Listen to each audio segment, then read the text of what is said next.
Hello everyone and welcome to my channel. My name is Kalika and you're gonna be a craftier person after watching this video. Give you what you asked for? Okay then. Sorry if this reads slightly awkwardly. I'm censoring the conversation in case r/ or another YouTuber uses my story. I used to work in a tech store. You could reserve items online and you'd have 2 days to collect it before it went back on the shelves and anyone could buy it. You can also order items to the store, but you have to pay. This means we use different systems to look up reservations and orders. It's also worth noting that I'm female, young and short, so lots of customers think they can intimidate me into doing what they want and don't always take me seriously. This takes place on a fairly typical day of retail, about an hour before the end of my shift. Nothing in particular had happened until Jerk walked in. I want my speaker. Okay sir, was it a reservation or an order? Just give me my speaker. I decided to just try reservations and see if that works. Alright, could I get your surname please? It's Jerk. I checked and it was a reservation, but it had expired over a week ago. Okay, Mr. Jerk, it seems your reservation has expired, but I'll check if we still have any. You flippin' better have one. I spend loads of money here. If you messed up and sold it to someone else, I will call trading standards. I decided to ignore his anger. Okay, you're in luck, we have 3 left in stock. Then get your lazy butt over there already, you've wasted enough of my time. I go get the speaker. One of my co-workers hovers around the counter, ready to step in, as I bring the speaker to Jerk. I noticed the brand of speaker had an offer that isn't advertised, and you have to put it through manually. Despite the fact that Jerk was a jerk, and I don't have to add the discount, I do it anyway. Okay, so speaker brand is on offer right now, so with that discount, your total is $39.99. No it isn't, you got the wrong speaker. The one I ordered is $59.99. This was $59.99, but I added a discount, so... Don't lie to me, you stupid dog. You're trying to trick me into getting a poopy speaker because you got the wrong one. Give me the $59.99 speaker, you idiot. This is why women shouldn't work with tech. They don't know what they're doing. Yes, he really said that. My co-worker says angrily, "Listen, sir." And I see a chance for malicious compliance. Oh, don't worry, co-worker. I'll get the $59.99 speaker. I give my co-worker a poo-eating grin as I walk off. I go back to the cage where the speakers were kept, unlock the door, put the speaker back, and immediately pick up the exact same speaker again before walking back to the counter.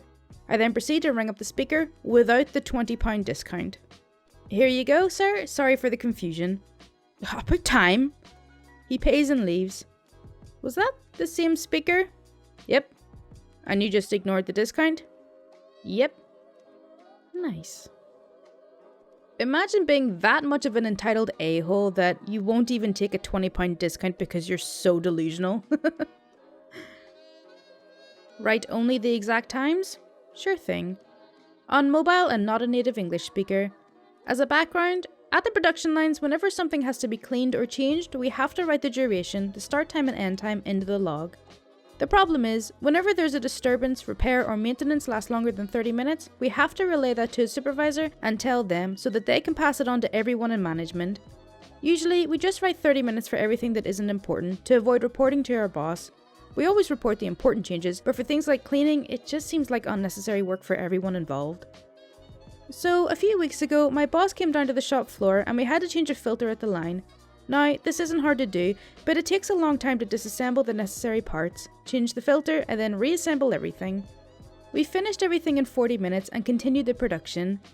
We went ahead and wrote 30 minutes into the log and our boss came over and was furious after seeing the book and how we deceived him and falsified documents with our work.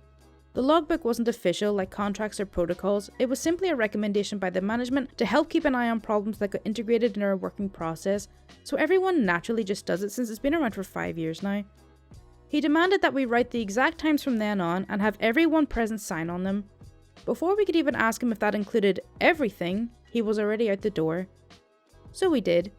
Whenever we cleaned anything, we recorded the time and then sent a notification to our boss and brought him the paperwork that involved where you had to justify why whatever you did took over 30 minutes. He then had to mail everything to the floor manager and his colleagues. Every time. So even if we just cleaned the floor next to the machines, we reported it to him. The facility is roughly 10,000 meters square, so cleaning can take a while. Within 2 weeks, he came down to the shop floor to tell us to do it like we did before, since his boss started to inquire about the increase of reports and the unnecessary paperwork he was sending. I always love these power-tripped out managers.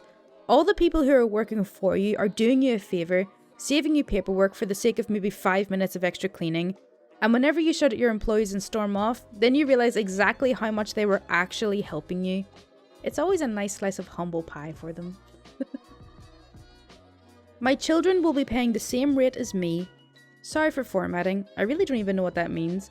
So, I'm now the owner of a landscaping business that my father started. He retired last year. He still checks in and helps a lot on the business end of things until I get my footing. We work in a city in South Florida, and about 95% of our customers are above the age of 60. My dad has 3 clients that we charge at a very low rate because they've used him since the start of the business. 2 out of 3 are great. They understand that they're being charged a low rate and love us for it. But we have one lady that is very hard to deal with. My dad refuses to let go of her contract without a legitimate reason. That's just who my dad is. She has 2 daughters and they both own homes with their husbands. We get a call from this lady asking us to take on her daughters. I told her if she'd like to give them our number, I can talk with them and get it figured out. I was going to do this as a favour to my dad really, because adding the 2 extra properties right now stretches us pretty thin, and I'll probably have to help out as well as my cousin who basically manages the crews. Anyone will tell you, expanding with a landscaping company is not as easy as it seems, and is bordering along the impossible without proper planning. So one of the 2 daughters call in and give me their details, and I told them I could come out and meet them and give them an estimate as soon as possible. That was met with a few seconds of silence, and followed by, my mum has told me about the rates she pays, and we're under the assumption that we'd be paying the same rates. Unfortunately, we won't be able to do that, ma'am. We give her a special discount for being with us for so long. Ma'am is my mum, and I'm sure she won't be happy to hear about this. Okie dokie. Click. And after yelling click, she hung up the phone. Not seriously, that's just a joke. So I don't think anything of it. Tell my pops what happened. We had a laugh about it and how entitled the people where we live are. Late that night, I get a call from the crazy lady. Hello? Let me explain something to you. We have a way of doing things in this town, and you just broke rule 1. The customer is always right. You told me you would take on my daughters, and I expect you to do just that. I told your daughters I could take them on, but not at the same rate. I never said I would be charging the same rate. Yes, you absolutely did, and I expect you to hold to your word like your father would. He would be so disappointed in you right now. I'm guessing she didn't know my dad still took part in the business because he avoids her at all costs. Okay, ma'am, I'll see what I can do. You better. This is just not how businesses work. Okay. I went to my dad and told him about it. He told me to end her contract. I told him I had a better idea, and he agreed to it. Now, I say contract, but it's just a monthly billing for her contract, due to it being so low, so I call her back the next day. Hello? Hello there, Mrs. Insert old hag's name. It's me, your landscaping company, calling you back. I hope you have some good news, because I still feel slighted. Oh, I have some news. We will be giving your daughters the same rate as you insisted. Perfect. When can I tell them you'll be over? We'll get to that, but we have to discuss your new rates first. What new rates? I didn't agree to new rates. Oh, well, you requested to pay the same amount as your daughter, so we've taken away the special discount we've given you, and your new rate will be $800 a month. That will start in 2 months from now. What came after was incoherent screaming and her hanging up. She called back the next day, but refused to talk with me. She tried talking with my cousin, but he referred her to me. She tried getting a hold of my dad, but he shut off his work cell long ago. She eventually calls back and tries to negotiate with me, but I told her that it was all at her request and too late to go back on it. She dropped us the next month. She had been a thorn in my dad's side for so long, and he was relieved when I told him about the call. He didn't want me to have the extra stress of dealing with her anyway. Quick edit. This is a little off topic, but this is for those of you upcoming entrepreneurs out there. It's very easy and satisfying to tell someone to go and F themselves, but my dad lived by a set of business rules that his dad taught him. My mum saw Dexter and now refers to him as Dexter because of his fanatical obsession with these rules. Rule number 1 is very simple but huge. Don't ever give someone a reason to hate you. It'll serve to bolster your pride and can only hurt you in the future. And 2, don't ever, for any reason, do anything to anyone for any reason ever, no matter what, no matter where or who you're with or where you're going or where you've been, ever for any reason whatsoever. Rule number 2 was really fun to say, but I'm not quite sure what it means. I'm assuming it means don't do anything bad to anyone for any reason whatsoever maliciously, but what about doing something good for someone? So that's all for r/MaliciousCompliance. I really hope you did enjoy it. As always, if you do want to see more content like this, then please do subscribe. My Twitter, Discord, and Patreon links are in the description, and any support is greatly appreciated. I also just want to put a quick note in here. I've been trying out different things with my audio to try and make it sound a bit clearer, a bit more nicer to listen to.